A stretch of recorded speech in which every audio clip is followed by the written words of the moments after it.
I would have hoped that seeing the longest serving Speaker of the House be indicted and convicted and soon to be sentenced this summer would have been enough to completely change this place and our ethics laws.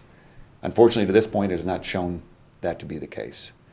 I don't want to be too cynical about it to say, well, if one more happens and finally the people on the other side will wake up. If the Madigan case didn't wake people up, I'm beginning to be doubtful that any case will. Well, for me, doing the right thing does pay off down here, because I was I was the only black legislator who was part of the 19. So doing the right thing does yield dividends. However, Madigan is behind us now. Let's move forward.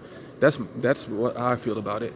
And so we have legislation focused around ethics that has nothing to do with Speaker Madigan. So let's focus on that. Let's have conversations around that and stop looking for talking points around ethics. Democrats need to stop making corrupt politicians a protected class in Illinois. They've even proposed these crazy laws: legalize prostitution, homeschool regulations that threaten homeschool families, the per-mile driving tax, unionizing cannabis dispensary workers, making the obese a protected class on par with protected religious, gender, and ethnic classes, California-style emission regulations for our cars. And let's not forget yesterday, the news reported as many as 400 state employees have been busted for stealing from the Paycheck Protection Program, better known as PPP. Our state employees were stealing COVID money right out from underneath the nose of this government.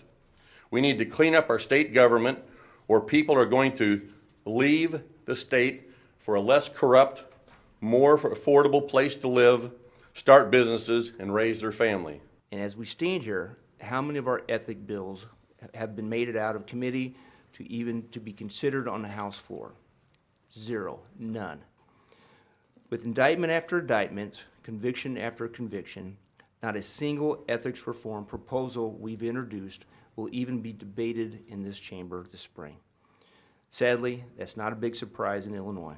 I have had conversations with even Democrats about what the Legislative Inspector General could look like, what the Legislative Ethics Commission could look like, and so there's conversations on both sides.